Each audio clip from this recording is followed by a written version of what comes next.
Então, as pessoas que chegaram aí, a presença vai ser escrevendo gases com G minúsculo. Tem pessoas escrevendo com G maiúsculo. Não sei se vai interferir ou não.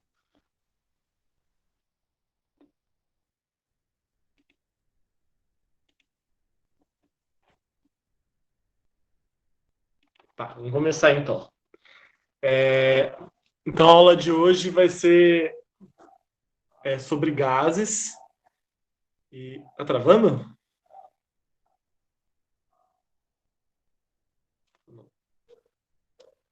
Não? Ah, tá bom.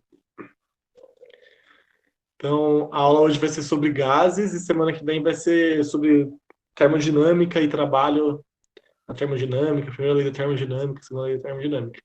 E esse primeiro assunto de hoje aqui é um assunto que cai bastante, assim, nos vestibulares. Na semana que vem também cai bastante até. Aí, a lista que eu fiz lá, coloquei vários exercícios abertos, mais do que exercícios fechados, assim. E se vocês conseguirem fazer eles, acho que vai ajudar bastante. Eu ia falar. Eu coloquei um desafio lá também, e o desafio utiliza conceitos de energia potencial. Então, não sei se vocês tiveram aula de energia potencial ou não. Se vocês não tiveram, aí não precisa fazer o exercício, não. Aí deixa para uma outra ocasião. Então, eu vou começar hoje, então, essa aula. É, Antes da gente começar os estudos dos gases, a gente tem que entender que a gente vai estar estudando os gases ideais. Existem os gases ideais e os gases reais. Os gases ideais, eles vão se movimentar ao acaso. Quando as moléculas que vão ser puntiformes se chocam entre si, elas não perdem energia, é um choque elástico. E, e a única interação que elas têm entre elas é durante as colisões. Então, não temos forças elétricas, não temos forças intermoleculares. E o volume que essas partículas apresentam é desprezível também. E a isso a gente chama de um gás ideal, que é o gás que a gente vai estar estudando aqui hoje, que é o gás que vai se comportar de modo a essas leis físicas que a gente vai estudar hoje sejam concretizadas. E quando a gente consegue fazer um gás real se assemelhar a um gás ideal? São os gases que vão estar a altas temperaturas e baixas pressões. Então, quando você tem um gás a alta temperatura e baixa pressão, ele vai estar se comportando muito mais próximo de um gás ideal. E agora a gente vai falar sobre as transformações gasosas. Então, aqui é um sistema onde a gente tem um termômetro, que é esse negócio vermelho e branco aqui. A gente tem um embolo, que é esse negócio que sobe e desce, tem um peso em cima dele. E a gente tem o recipiente e o gás dentro do recipiente. A gente vai ter, então, o gás no estado inicial e ele vai sofrer alguma transformação e chegar em um estado final. Existem três variáveis que são importantes nos estudos do gás, que são as variáveis que vão sofrer alteração e vão fazer a outra sofrer alteração porque ela fez alteração, ou vai se tornar constante. Então, é a temperatura. Temperatura, como a gente já falou antigamente, é o grau de agitação das moléculas. A pressão. A pressão, ela pode ser definida pelo gás como a pressão que o gás faz quando colide com a parede, a pressão que o gás faz quando colide entre si, e a influência da pressão atmosférica também aqui em cima desse embolo. Então, a gente pode pensar nessas três variáveis de pressão, se quiserem entender quais são as variáveis de pressão que influenciam nesse gás. E o volume também do recipiente, o volume que esse gás é, está inserido e consegue se inserir, se movimentar, também vai ser uma variável que vai ser importante nessas transformações. Então, aqui, como exemplificação, a gente tem então um sistema inicial, uma temperatura 1, uma pressão 1 e um volume 1. E o que vai acontecer? Vai estar acontecendo uma transformação. Só que aqui, a gente vê aqui os valores, a gente vê que a pressão final é igual à pressão inicial. Então, ele está tendo uma transformação em que não há variação de pressão. Se não há variação de pressão e ele está recebendo uma temperatura e está aumentando a temperatura, isso quer dizer que vai ter que ter um aumento de volume também. A gente vai chegar mais para frente em como essas variáveis se comportam entre si, mas o importante nesse primeiro slide é saber que, pelo menos, se uma variável mudar, pelo menos uma outra variável também tem que sofrer uma alteração. As três variáveis podem sofrer alterações, ou duas podem sofrer alterações e uma ser constante. Mas apenas uma não pode sofrer uma alteração. Aqui a gente não está nem modificando a quantidade de mols do gás também. Então, a primeira transformação que a gente vai falar é a transformação isotérmica. Ela foi investigada por esse cara chamado Boyle. E ele fez vários experimentos e fazendo o gás se transformar em uma temperatura constante. E ele percebeu que quando você transforma o gás, não muda a temperatura, ele vai se comportar num gráfico de pressão por volume, como a gente mostra aqui. Então, ele colocou no gráfico ali o que estava acontecendo e ele percebeu esse comportamento da pressão e do volume. Então, numa mesma temperatura, enquanto ele abaixava o volume, ou a pressão, o volume aumentava. Então, aqui, abaixava o volume aumentava, e se comportava o gráfico dessa maneira aqui, no que foi chamado de isoterma, que é a curva térmica dessa transformação. Então, nessa isoterma, nessa linha vermelha aqui, a gente tem uma mesma temperatura. Se a gente for para dessa isoterma para essa outra isoterma, a gente vai estar aumentando a temperatura. Então, quando a gente muda de isoterma, a gente não é mais uma transformação isotérmica. A gente está mudando a transformação, a temperatura. Mas quando a gente está numa mesma isoterma, então a gente tem uma mesma temperatura e há variações de pressão e volume. Então ele percebeu que quando ele diminuía a pressão, o volume aumentava, ou quando ele diminuía o volume, a pressão aumentava, que essas eram grandezas inversamente proporcionais, e que essa grandeza, quando ele ia fazer os cálculos, ela era uma constante. Então, o que ele descobriu? Que a pressão inicial vezes o volume inicial de uma substância, ao sofrer uma transformação isotérmica, vai ser igual à pressão final vezes o volume final.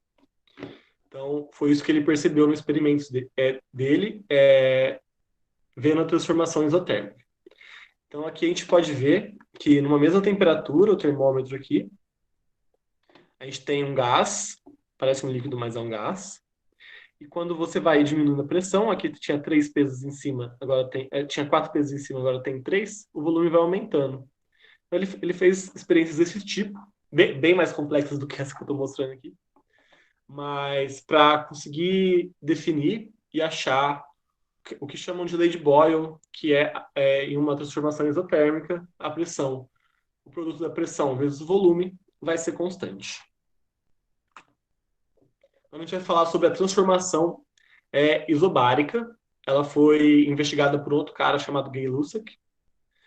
E nessa transformação, é uma transformação gasosa em que o gás vai estar com a pressão constante. Então, quando ele percebendo lá, fazendo os experimentos, ele percebeu que quando a pressão ficava constante e você aumentava a temperatura do gás, o volume aumentava. Se você aumentava o volume do gás, a temperatura aumentava. Se diminuía concomitantemente. Então ele percebeu que o, o volume e a temperatura eram diretamente proporcionais. Então, o que isso quer dizer? Que quando se aumenta um, se aumenta o outro proporcionalmente. Então, ele descobriu que a divisão do volume pela temperatura, uma transformação isobárica, vai obedecer a uma constante. Ou seja, o volume inicial dividido pela temperatura inicial vai ser igual ao volume final dividido pela temperatura final. E aqui ele também colocou nos gráficos para perceber o comportamento gráfico dessa transformação. E como vocês podem ver, realmente, quando o volume aumenta, a temperatura aumenta e respeita uma reta. Isso a pressão constante. Aí aqui a gente vê, naquele mesmo gráfico que a gente estava vendo antes, de pressão por volume, essa daqui seria uma isoterma, então estaria representando uma transformação isotérmica, a temperatura constante. E aqui, do ponto A para o ponto 2, a gente estaria percebendo uma transformação isobárica. Então, a uma mesma pressão, o volume está aumentando. Se o volume está aumentando, a gente sabe que são grandezas diretamente proporcionais, então a temperatura também está aumentando. Se a gente traçar uma outra isotérmica que passe aqui pelo ponto 2, a gente vai perceber, então, que essa isoterma está acima da outra isoterma, então realmente houve um aumento de temperatura nessa transformação. Agora a gente vai falar sobre a transformação isométrica ou isocórica. Então, nessa transformação, o volume vai ser constante. Então, e novamente foi feito pelo Gay-Lussac também, e ele percebeu que obedecia a mesma coisa da transformação isobárica. Se eu aumentasse a pressão, eu aumentava a temperatura. Se eu aumentasse a temperatura, eu aumentava a pressão a volume constante.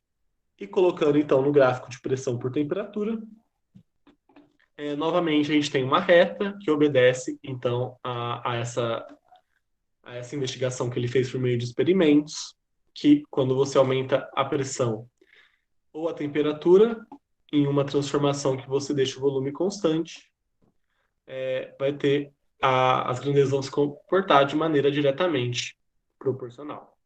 Aqui no gráfico de pressão por volume, a gente deixa o volume constante e aumenta a pressão. Se a gente voltar aqui nesse gráfico, do ponto 2 para o ponto B, está acontecendo, então, uma transformação isométrica, porque o volume continua 0,4 e há uma diminuição da pressão. E, lembrando novamente, se a gente traçar uma isoterma aqui em cima, a gente traçar uma isoterma aqui em cima, ela vai estar acima da isoterma de baixo, que é para onde está indo a transformação. Então, se eu estou diminuindo a pressão, eu também estou diminuindo a temperatura, transformações, grandezas diretamente proporcionais. Então, esse daqui, então, foi o resumo de 3 transformações que foram observadas em laboratório, foram experimentadas em laboratório, e elas vieram antes de todas essas próximas leis e fórmulas que a gente vai descobrir. Então, quando eles descobriram a lei de Boyle, a primeira lei de Gay-Lussac, a segunda lei de Gay-Lussac, isso daqui foi tudo por experimentos. Então, pressão vezes volume constante, volume por temperatura constante, pressão por temperatura constante. Então, foi tudo feito por meio de experimentos. E com isso, com esses experimentos, foi utilizado para a gente chegar na equação geral dos gases. Então, primeiramente, se a gente olhar aqui na imagem, a gente está diante de uma transformação isobárica a pressão constante, um volume inicial 1, eu chamei de volume A, não de volume 2, o volume aqui. Então, uma pressão inicial 1, uma temperatura uma pressão inicial, uma temperatura inicial e num volume inicial, vai acontecer uma transformação isobárica para uma pressão A, uma temperatura A e um volume A. E como é uma transformação isobárica, a gente sabe que a pressão inicial vai ser igual à pressão A. Então, pegando aquela segunda lei aquela primeira lei de Gay-Lussac, que o volume dividido pela temperatura inicial vai ser igual ao volume dividido pela temperatura final, a gente chega a essa fórmula aqui. É só gravar essa fórmula que a gente vai utilizar numa próxima transformação depois. E lembrar que PI é igual a PA também. Depois eu volto aqui para a gente fazer tudo junto. Agora, a gente vai pegar esse segundo estado aqui. É só uma imagem, gente, mas imaginem que é uma continuação desse estado aqui, que vai sofrer uma outra variação, mas dessa vez uma variação isométrica, isovolumétrica. Então, a gente imagina que esse estado final está sendo transformado agora novamente em outro estado, mas dessa vez a gente vai manter o volume constante. Então, a gente sabe que a gente tinha chegado numa pressão A, numa temperatura A e num volume A. E agora a gente quer chegar numa pressão F, numa temperatura F e num volume F finais. E a gente sabe que isso aqui vai ser, então, uma transformação isométrica. E pela segunda lei de Gay-Lussac, a gente sabe que a pressão dividida pela temperatura é uma constante. Então, a pressão A dividida pela temperatura A vai ser igual à pressão F dividido pela temperatura F. Se a gente isolar a temperatura A nessa fórmula, a gente vai ter que a PA vezes TF dividido por PF é igual à temperatura A. Se a gente voltar, a gente sabe que a PI é igual a PA. Então, eu só troquei o PA pelo PI aqui. Coloquei o PI aqui. E agora a gente sabe, então, que como é uma transformação isométrica, o volume A vai ser igual ao volume F. E como a gente tinha descoberto na transformação passada, o volume I dividido pela temperatura I é igual ao volume A dividido pela temperatura A. Então, eu peguei aqui e eu vou só trocar o que eu achei aqui, o volume A igual ao volume F, e vou trocar o VA pelo VF. Então, eu vou chegar nessa fórmula aqui. VI dividido por TI é igual a VF dividido por TA. E, novamente, eu vou isolar o TA e vou chegar nessa fórmula, que o TA é igual a VF vezes TI dividido por VI. E agora, como essas duas fórmulas que eu peguei aqui são iguais a TA, eu vou igualar elas. Então, eu vou pegar VF vezes TI dividido por VI é igual a PI vezes TF dividido por PF. E se eu isolar o volume inicial com a pressão inicial, com a temperatura inicial do volume final, com a pressão final e a temperatura final, eu vou chegar então na equação geral dos gases, que eu lembro que tinha uma coisa de memória também, que era Pivot-Povetov, não sei se dá para ajudar muito a lembrar. Mas eu só quis exemplificar como é que eles chegaram nessa equação geral dos gases. E, tipo, quando vocês forem fazer uma transformação isométrica, fazer cálculos de transformação isométrica, isobárica, isotérmica, é só vocês lembrarem dessa fórmula.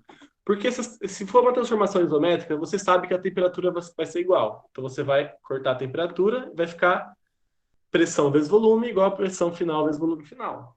E a mesma coisa. Transformação isobárica, pressão constante. Então, corta a pressão. Fica volume inicial dividido por temperatura inicial, igual a volume final dividido por temperatura inicial.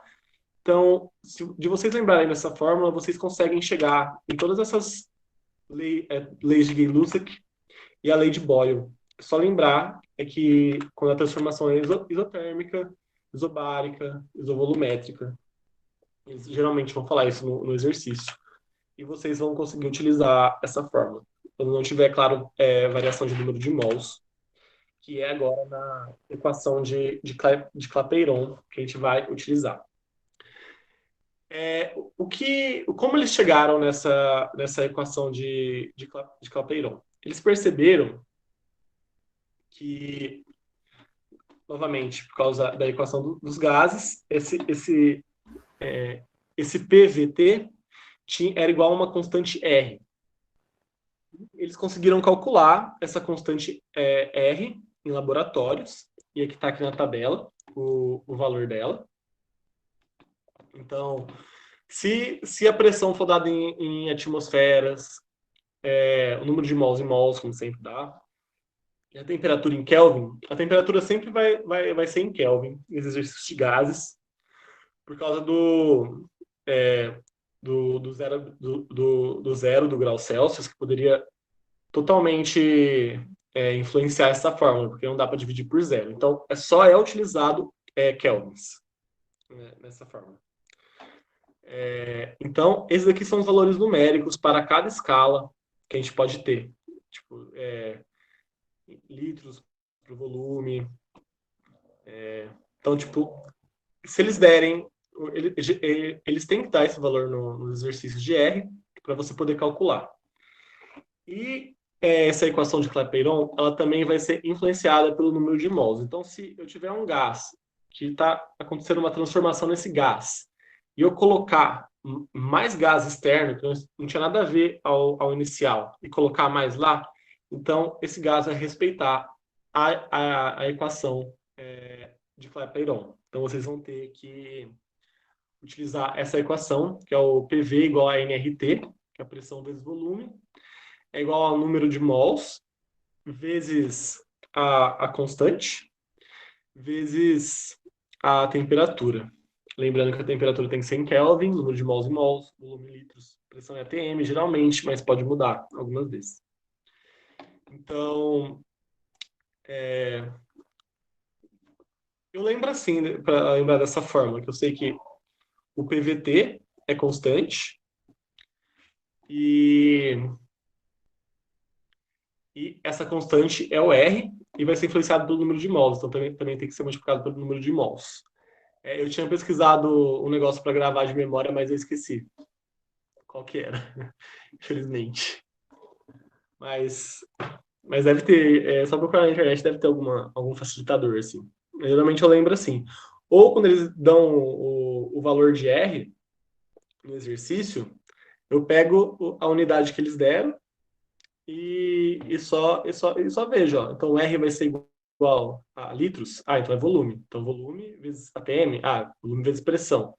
Dividido por mol, mol é número de mol, tá. Então é N. Temperatura, então é Kelvin. Kelvins. Tá bom. Agora a gente vai falar um pouco sobre um outro tipo de transformação, que é a transformação adiabática. A gente vai ver ela com mais detalhes na semana que vem. É só por cima dela um pouco. Vai ser uma transformação que não vai acontecer trocas de calor. E mesmo não acontecendo trocas de calor, vai haver variações de temperatura. Então, geralmente são compressões e expansões muito rápidas que não dá tempo para ter uma troca de calor. E ela se comporta num gráfico dessa maneira aqui. Então, tem uma variação de pressão, tem uma variação de volume e tem uma variação de temperatura, mas não há ganho nem perda de calor. Então, é basicamente isso. Mas vai acontecer trabalho. Então, é só isso. Na semana que vem, a gente vai entrar em mais detalhes, né, sobre essa transformação, quando a gente aprender sobre o trabalho de um gás e as primeiras leis da termodinâmica, a segunda lei da termodinâmica. Tá, agora a gente vai falar sobre a densidade dos gases e como a gente pode utilizar a equação de Clapeyron e quando eles derem a densidade para a gente em algum exercício, em vez de dar o número de mols, ou se eles pedem para a gente calcular a densidade de algum gás, a gente pode utilizar essa fórmula. Primeiro, se eles derem a concentração molar. concentração molar vai ser o número de mols dividido pelo volume do recipiente. Se a gente pegar lá a equação de Clapeyron e isolar o N, a gente vai ter que N vai ser igual a pressão vezes volume, dividido pela constante universal dos gases perfeitos, dividido pela temperatura. Então vai ser PV dividido por RT.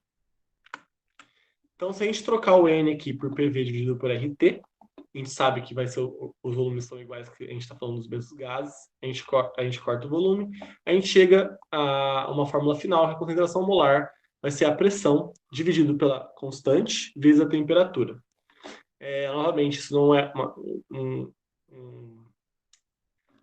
uma fórmula para se decorar, é uma fórmula que, se for necessário, se ele pedir um exercício de uma concentração molar, vocês sabem como chegar nela. Só lembrar da definição de concentração molar, utilizar a fórmula do PV/RT para encontrar o mol, sabendo que o volume é igual, e vocês conseguem, então, calcular. E a densidade, como a gente já viu outras vezes, a gente sabe que a densidade é a massa dividido pelo volume.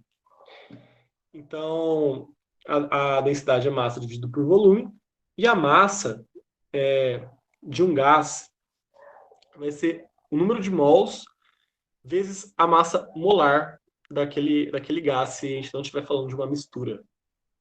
Se a gente estivesse falando de uma mistura, aí teria que ter a somatória do número de mols de cada um, depois separando. Mas falando, enquanto não é uma mistura, falando de um gás ideal, que é apenas de uma substância, tipo só oxigênio, a gente utilizar a massa, a gente vai achar a massa, a quantidade de massa, quando a gente fizer multiplicar o número de mols pela massa molar daquele gás. A massa molar é a massa de um mol de uma substância.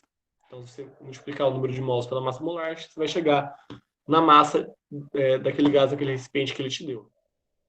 Então, novamente, se a gente trocar o N por PV dividido por RT, a gente chega, então, numa fórmula final também para a densidade, que vai ser a massa molar vezes a pressão, dividido pela constante vezes o tempo. Novamente, não precisa decorar, é só para se ter uma ideia.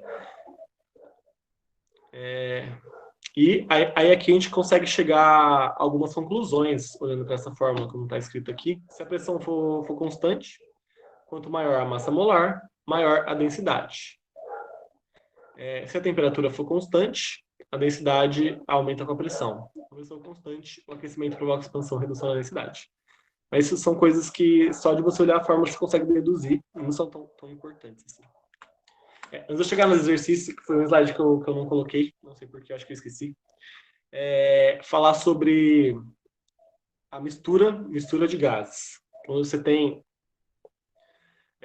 uma mistura de oxigênio com nitrogênio. Então, eles vão utilizar, então, eles vão dar o número de mols do oxigênio naquela mistura, o número de mols de nitrogênio naquela mistura. Você vai ter que calcular as fórmulas separadamente, mas a somatória vai ser igual. Então, você vai conseguir, fazendo a somatória, você vai conseguir chegar no cálculo da mistura. Então, agora vamos para os exercícios. Primeiro exercício. Se 2 mols de um gás, a temperatura de 27 graus Celsius, ocupam um volume igual a 57,4 litros, qual é aproximadamente a pressão desse gás? Então, a gente vai utilizar a equação de Clapeyron para saber qual vai ser a pressão daquele gás a uma determinada temperatura, um determinado volume e um determinado número de mols. Então, a gente tem tudo. A gente tem o N, número de mols, a gente tem temperatura 27 graus Celsius, que a gente tem que lembrar de transformar para Kelvin.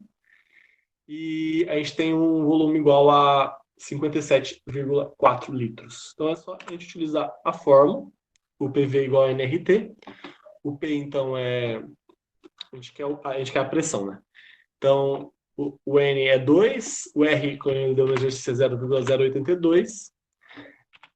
a temperatura ele deu em graus Celsius. Então, a gente tem que somar 273 para chegar na temperatura em Kelvin. Ficaria, então, 300, dividido pelo volume, que é 57,4. Então, fazendo essa conta, a gente chega a uma pressão atmosférica de 0,857, que seria na alternativa D. Aqui, como ele deu o R em função da unidade ATM, então eu tenho que colocar a minha resposta final em atmosferas da minha pressão. Isso de número 2. A que temperatura deveria elevar certa quantidade de um gás ideal, inicialmente a 300 Kelvin, para que tanto a pressão como o volume se duplicassem? Então, ele quer saber qual temperatura eu tenho que deixar um gás para que a pressão e o volume dele se duplicassem. Então, é uma transformação, eu vou usar o PVT Povetó. A gente tem a temperatura de 300 graus Celsius, uma temperatura inicial de 300 Kelvin, uma pressão inicial P e um volume inicial V. E para a temperatura que a gente quer achar uma temperatura TF, que ele falou quando a pressão for 2 vezes a pressão inicial. Então, PF, 2 vezes P inicial. E um volume, 2 vezes o volume inicial. Então, VF, 2 vezes o volume inicial. Se a gente utilizar lá o PVT Povetó, a gente tem o P0 vezes V0 dividido por T0, isso é igual a PF, que a gente chamou de 2P0, vezes o VF, que a gente chamou de 2V0, dividido pelo TF, que é o que a gente quer achar. Ele deu que a temperatura inicial é de 300 Kelvin. Então, se a gente colocar aqui, a gente corta os valores de P0 que são iguais, e a gente chega, então, que a temperatura final vai ser de 1.200 kelvins. Então, qual temperatura se deveria levar? Se deveria levar a 1.200 kelvins, a alternativa A. Próxima questão agora. Um congelador doméstico está regulado para manter a temperatura do seu interior a menos 18 graus Celsius. Sendo a temperatura ambiente igual a 27 graus Celsius, ou seja, 300 Kelvin, o congelador é aberto e pouco depois fechado novamente. Suponha que o freezer tenha boa vedação e que tenha ficado aberto o tempo necessário para o ar em seu interior ser trocado por ar ambiente.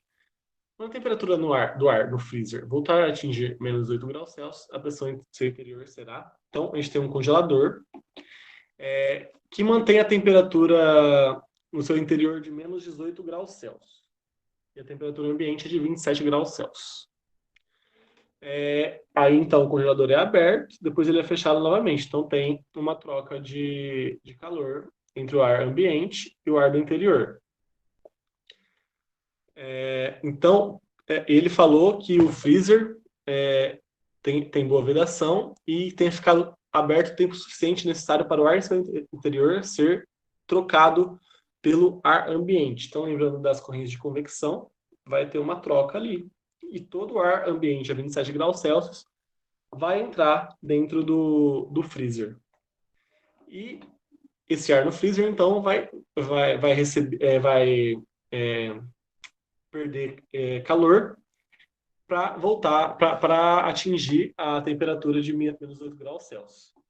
E ele quer saber qual a pressão em seu interior. Então, a gente percebe que é um congelador. Esse congelador não vai mudar o seu volume. Então, se ele não vai mudar o volume, a gente está diante de uma transformação isocórica, ou isovolumétrica, ou isométrica. Então, a gente vai utilizar o PVT Povetó, e vai, pelo PVT Povetó, a gente vai cortar a temperatura e vai voltar naquela segunda lei de Gay-Lussac, que a pressão inicial dividida pela temperatura inicial é igual a uma constante, vai ser igual à pressão final vezes a temperatura final. Então, a gente quer saber essa pressão final, porque o volume é o mesmo.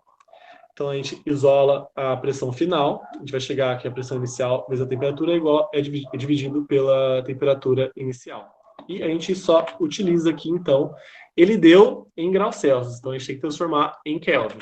Então, menos 8 graus Celsius mais 273 vai dar 255.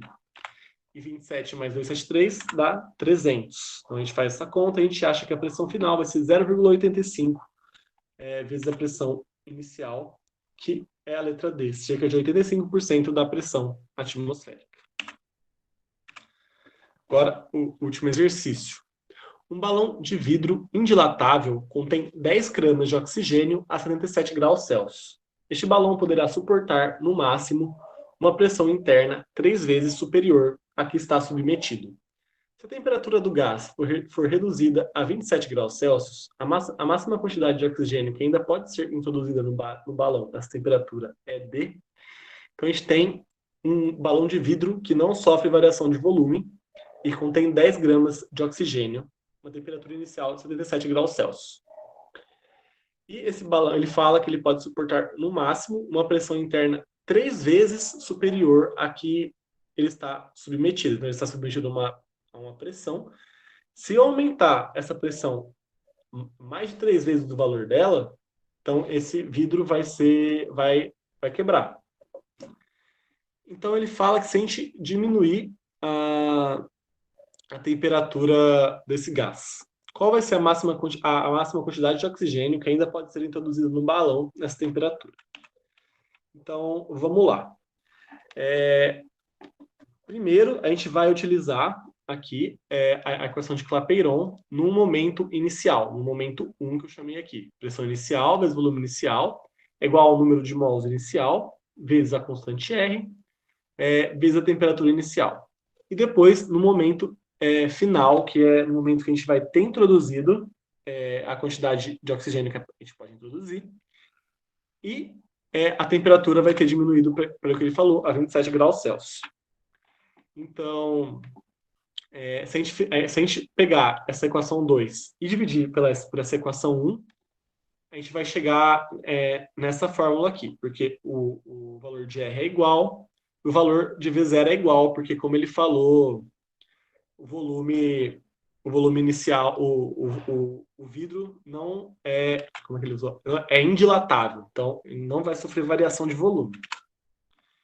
Então, se a gente fizer isso, a gente corta o volume e corta o R, que vai ser igual. A gente vai chegar numa equação P vezes T0 dividido por P0 vezes T igual a N dividido por N0. Eu chamei de 3. Então, se a gente utilizar os dados que eles deram no problema, a gente tem que o número de mols final dividido pelo número de mols inicial vai ser igual a 3 vezes a pressão inicial, porque ele quer a máxima quantidade de oxigênio, e ele falou que esse vidro só vai aguentar uma pressão interna 3 vezes maior a inicial. Então, 3 vezes a pressão inicial, a gente chamou a pressão final, vezes 350 kelvins, que é a temperatura inicial do gás. Ele falou 77 graus Celsius, mais 273, fica 350 kelvins.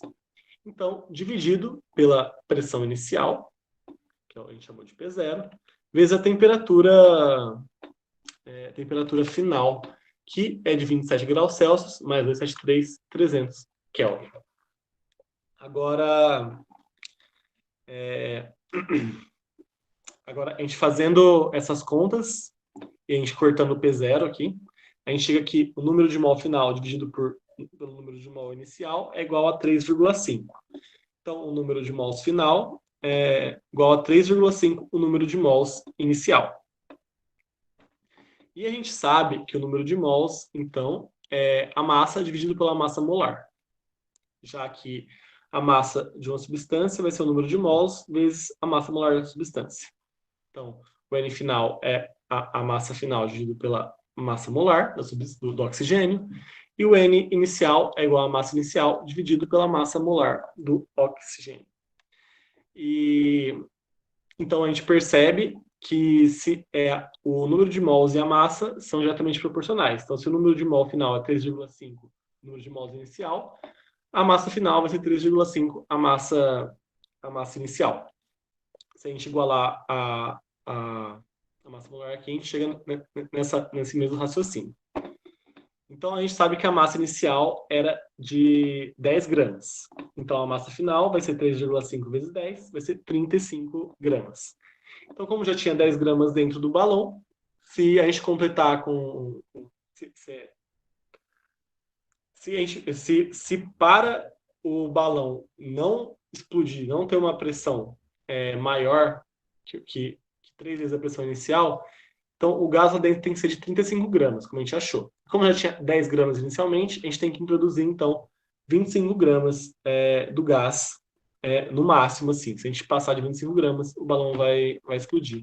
Então, era isso que o exercício queria. Então, é a alternativa A. Então, é isso, gente. Alguma dúvida?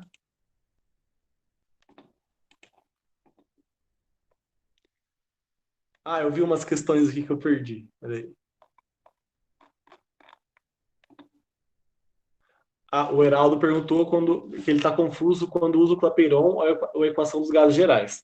Então, como a gente fez nesse último exercício aqui, a gente estava diante de uma transformação, mas a gente precisava saber o comportamento das variáveis do gás em um determinado momento. Então, a gente vai utilizar o Clapeyron quando a gente tem uma pressão, uma temperatura, e a gente quer encontrar qualquer uma dessas, ou pressão, ou temperatura, ou volume, e em um determinado número de mols, e não está ocorrendo uma transformação naquele momento, mas a gente quer saber o comportamento dessas variáveis naquele momento. Então, se ele der a pressão e o volume e o número de mols, a gente pode encontrar a temperatura. Se ele te der a pressão e a temperatura, a gente pode encontrar o número de mols. E a equação dos gases gerais, a gente vai utilizar, então, quando estiver acontecendo uma transformação. Então, tem um estágio inicial, em que você tem uma pressão, um volume inicial, uma temperatura inicial, e você quer descobrir se você alterar duas variáveis, qual vai ser o valor da outra variável. Aí você vai utilizar. Você também consegue utilizar a equação de Clapeyron para ver alguma transformação. Você dividir uma equação pela outra, mas como o número de mols vai ser igual, é só você cortar. E o R é igual, é só você cortar também. Se tiver variação do número de mols e uma transformação, aí você não consegue cortar o N, então você vai ter que utilizar o Clapeyron. Não sei se deu para ser claro. Outra coisa que eu queria saber, vocês preferiram essa forma de presença ou a outra é mais fácil? Vocês ficam muito confusos aqui. Essa é melhor?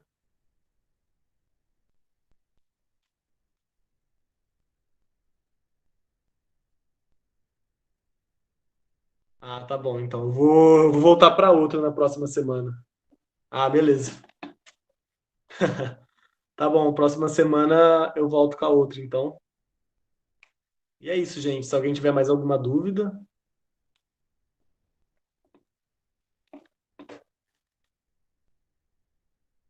E Isabela, você colocou com G maiúsculo, coloca com G minúsculo, senão.